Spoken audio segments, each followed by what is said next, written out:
Hello, good afternoon students. हम देख रहे थे वर्षा ही जलद। इस दूसरी इकाई में से पहली कविता है हमारी। तो हम पहले दोहा देखेंगे। धरती भूमि तृण संकुल समुझी परहि नहीं पंथ, जिमी पाखंड विवादते लुप्त होई सदग्रंथ। क्या कहा है कि यह भारत भूमि कैसी है? हरित तृणों से हरी भरी हो चुकी है, और यह हरी भरी होने की वजह से हमारे को यहाँ पे कोई भी प्रकार का रास्ता दिखाई नहीं दे रहा है।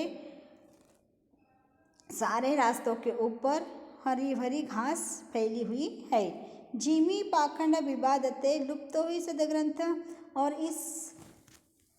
इस दुनिया के अंदर ऐसा दृश्य दिख रहा है कि जैसे सारे पाखंड मत भरे हैं, और पाखंडी मत होने के वजह से सारे सतग्रंथ जो सदग्रंथ थे वो लुप्त हो चुके हैं। आया समझ में? अब हम देखेंगे चौपाई। दादुर धुनी चहुदिशा सुहाई, वेद पढ़ई जनु बटुप समुदायी, नव पल्लव भय बिटप अनेका, साधक मन जस मिले विवेका। क्या कहा इसके अंदर? दादुर यानी मेंढक।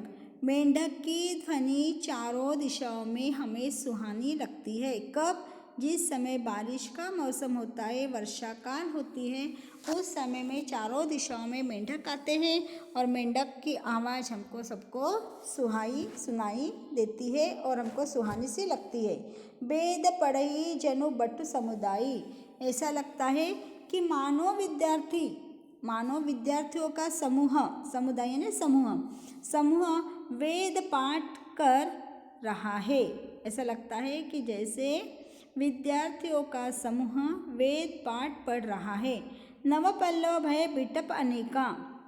इसका मतलब अनेक वृक्षों के ऊपर नई नई कोपलें आ गई है, यानी नए नए अंकुरित पुष्प फल पत्तियां आ चुकी है। नए नए कोपले बोलते हो, नए नए छोटे छोटे से पत्तियां आ चुकी है, पंखड़ियां आ चुकी है, जिससे वे ऐसे हरे भरे और सुशोभित हो गए हैं।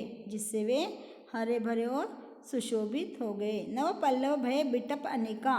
उसके ऊपर वृक्ष, बिटप ने वृक्ष के ऊपर नई पत्तियां आ चुकी है, और नई नई पत्तियों से वह वृक्ष हरा भरा हो गया है।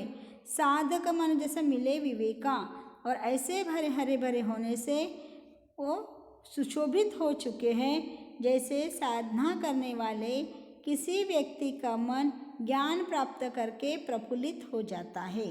साधक मन जैसा मिले विवेका, यानी एखादा व्यक्ति साधक है, उस साधक व्यक्ति की साधना परिपूर्ण हो गई है।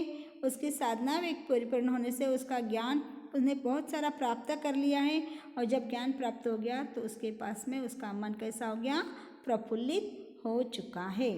अर्क जवास पात बिनु भयऊ, जस सूराज खल उद्यम गयऊ। इसका मतलब बताया है कि बरसात के दिन के अंदर मदार और जवासा, अर्क यानी मदार और जवासा जैसे पत्ते रहित हो गए हैं।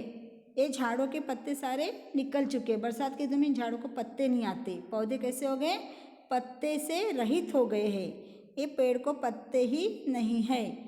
तो ऐसा लगता है कि जैसे अच्छे शासक के राज्य में दुष्टों का धंधा जाता रहा है।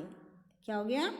ऐसा लग रहा है कि अच्छा शासक है, जैसे बारिश के दिन है, नई नई पत्ती आ रही है, लेकिन मदार और जवासा के वृक्ष के पत्ते पूरे गिर गए हैं। इसका मतलब कि यहाँ पर दुष्ट लोग ज़्यादा हो चुके हैं। अच्छे शासक के अंदर दुष्ट लोग आ गए हैं, तो दुष्ट लोगों का धंधा ज़्यादा चल रहा है। आया समझ में? खोजत कतहु मिलही धनी धूरी, मिलही नहीं धूरी, करही क्रोध जिमी धर्म ही दूरी। क्या कहा इसके अंदर?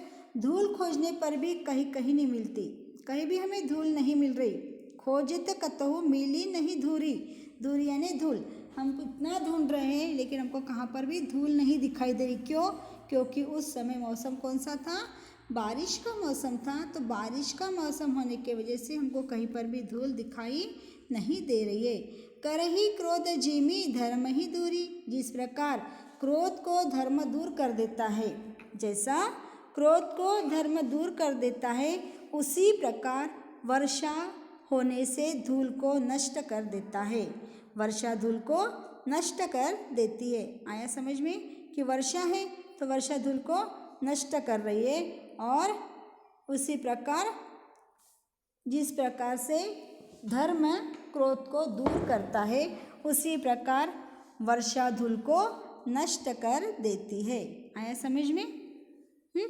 देखो फिर से, दादुर धुनी चहु दिशा सुहाई, वेद पढ़ही जनु बट्टु समुदायी। दादुर यानी मेंढक, दादुर यानी मेंढक। मेंढक, बारिश के दिनों में मेंढक का आवाज चारों दिशाओं में सुहाना सा लगता है। वेद पढ़े जनु बट्टु समुदाय, ऐसा लग रहा है कि कुछ बच्चे वेद पढ़ने के लिए पूरा समूह बनकर वेद पढ़ रहे हैं और उनकी आवाज़ हमें सुनाई दे रही है। नव पल्लव भय बिटप अनेका, जैसे क्या पेड़ के ऊपर नई नई पत्तियां आ चुकी है और सारा वृक्ष पत्तों से भरा हुआ है। ऐसा लग रहा है कि जैसे साधक के मन के अंदर उसने सारी साधना एकत्रित कर ली है और उसके मन से हमको उसने बहुत सारा साधना कर ली है, तो वो आश्चर्य से या विश्वास के साथ बना हुआ है। जिस प्रकार मदार और जवास के पत्ते, बिना पत्तों का पेड़ अच्छा नहीं लगता, उसी जैसा वहाँ पर क्रोध भरा व्यक्ति भी अच्छा नहीं लगता। जैसा एक आधा व्यक्ति, दुष्ट व्यक्ति वहाँ पर आ गया है तो वो इस वातावरण में अच्छा नहीं लगता।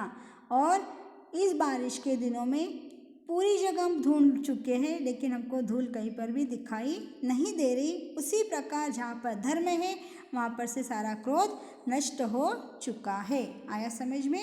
इतना अर्थ आज देखेंगे। इसके बाद में आपको होमवर्क में इतनी पंक्तियों का अर्थ आपके नोटबुक में लिखना है। ठीक है? ओके।